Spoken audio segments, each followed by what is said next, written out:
Boys and girls, let's read a Disney story, Beauty and the Beast, today.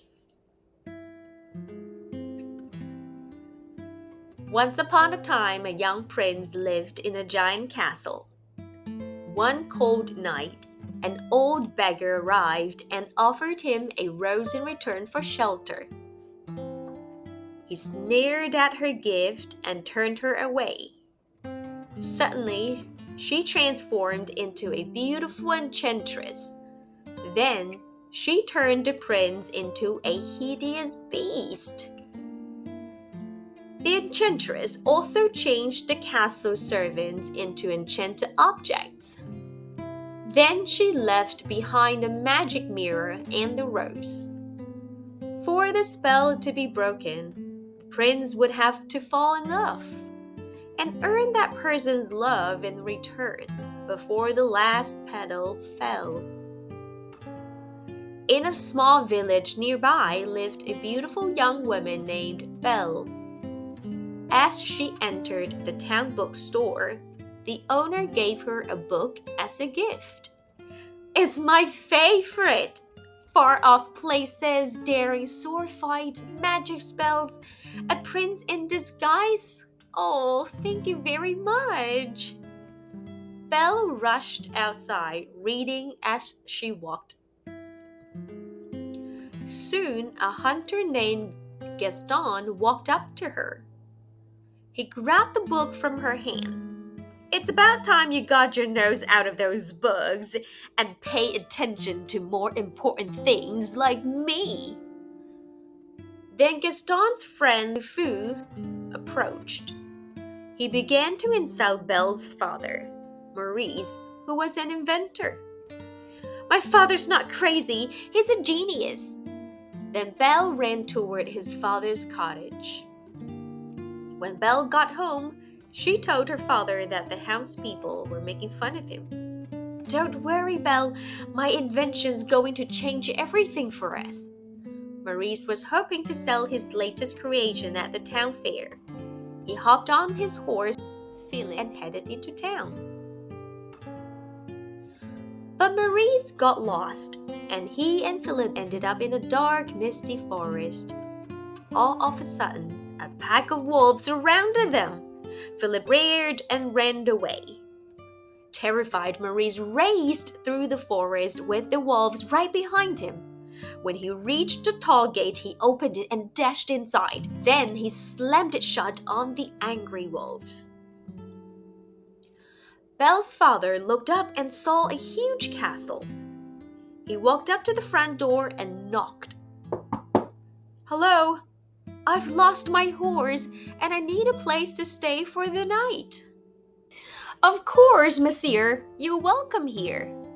Maurice looked down to see a clock and a candelabrum staring up at him.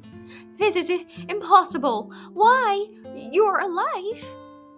The candelabrum, named Lumiere, led him inside. All of a sudden, a loud voice boomed. "There's a stranger here!" In the shadows lurked a large, hulking figure. It was the Beast. Maurice pleaded with him. "Please, I needed a place to stay." But the Beast ignored him and dragged him away. At home, Belle heard a knock on the door. "Gaston?" "Belle, there's not a girl in town who wouldn't love to be in your shoes. Do you know why? Because I want to marry you." Belle turned his proposal down. She did not like this conceited bully. Disappointed, Gaston left. A little while later, Belle went outside and found Philip all alone. "Philip, what are you doing here? Where's Papa?" The horse whined anxiously. Frightened, Belle quickly leaped onto Philip, who led her to the mysterious forest. Soon they spotted a castle in the distance. Belle ran toward the castle and snuck inside. She wandered down a dark, deserted hallway. A few moments later, she found her father locked in the tower. "Papa, we have to get you out of there." Suddenly, she heard a loud voice call out from the dark shadows. "What are you doing here?" Belle guessed. Standing in front of her was a giant beast. "Please, let my father go. Take me instead." "You would take his place?" When Belle promised to stay with the beast forever, he released Maurice. Back in the village, Maurice ran into a tavern. There, he spotted Gaston and his friends. "Please, I need your help. A horrible beast has Belle locked in the dungeon." The crowd laughed, convinced that he was crazy, but Maurice's wild story gave Gaston an idea. Inside the castle, the beast showed Belle to her room. "You can go anywhere you like except the West Wing." "What's in the West Wing?" "It is forbidden." The beast stomped off. Belle ran into her room. "I'll never escape from this prison or see my father again." Her new friends, the enchanted household objects, tried to cheer her up, but Belle was too upset. Later that night, Belle was feeling a little better. Lumiere led her into her dining room. The napkins, dishes, and spoons danced as the serving pieces carried in tasty food. Belle was delighted. After dinner, Belle wandered into the forbidden West Wing. There, she found the enchanted rose, shimmering beneath a glass dome. She reached out to lift the cover, but the beast had been secretly watching her. He was angry. "I warned you never to come here. Get out!" Terrified, Belle fled the castle. Outside, Belle found Philip. They galloped toward the village. All of a sudden, a pack of hungry wolves circled them. They crept toward Belle, bearing their large white fangs. Just then, the beast appeared. The wolves began to attack him. With a loud roar, the beast fought off the wolves. As they ran away, the beast collapsed in pain.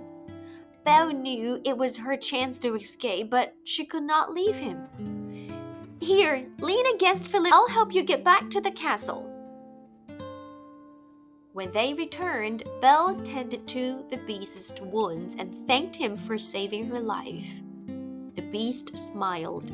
To show how grateful he was, he gave her access to the beautiful castle library. Meanwhile, Gaston was plotting to put Belle's father in an insane asylum. The only way he wouldn't do it was if Belle agreed to marry him. Gaston was convinced that soon she would become his wife. As more time passed, Belle and the Beast became good friends. One day, she watched as he tried to feed some tiny birds. She realized that he was kind and gentle, despite his gruff appearance. One night, Belle and the Beast dressed up for a fancy dinner. The Beast even remembered his table manners. They both had a wonderful time. After dinner, Belle taught the Beast how to dance. They glide gracefully across the floor. The Beast had never been happier. He asked Belle if she too was happy.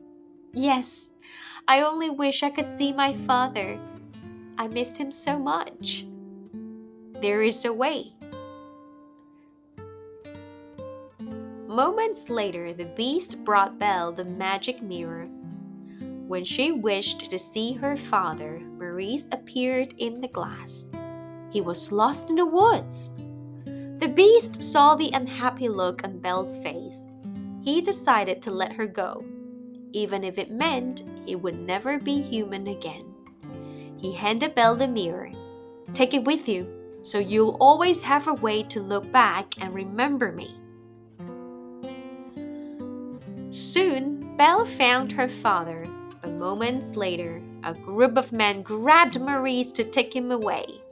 Gaston put his arm around Belle. I can clear up this little misunderstanding if you marry me. I will never marry you. My father's not crazy. I can prove it. She showed Gaston the magic mirror. An image of the beast appeared in it. Gaston shouted, I say we kill the beast! Then he and the villagers headed toward the castle. When the townsfolk arrived, Gaston forced the beast onto the roof. As they fought, Gaston lost his balance and fell to the ground. The beast suddenly collapsed. Belle ran toward him. She cried, No, please! I love you! Seconds later, the beast sprung into the air. He was surrounded by a shimmering glow. Belle had told the beast that she loved him, which meant that the evil spell that had been cast on him and all of the household staff was broken. The beast transformed back into a handsome prince. Belle, it's me. It is you. True love had broken the spell, and Belle and the Beast lived happily ever after. And this is the end of the story. See you next time.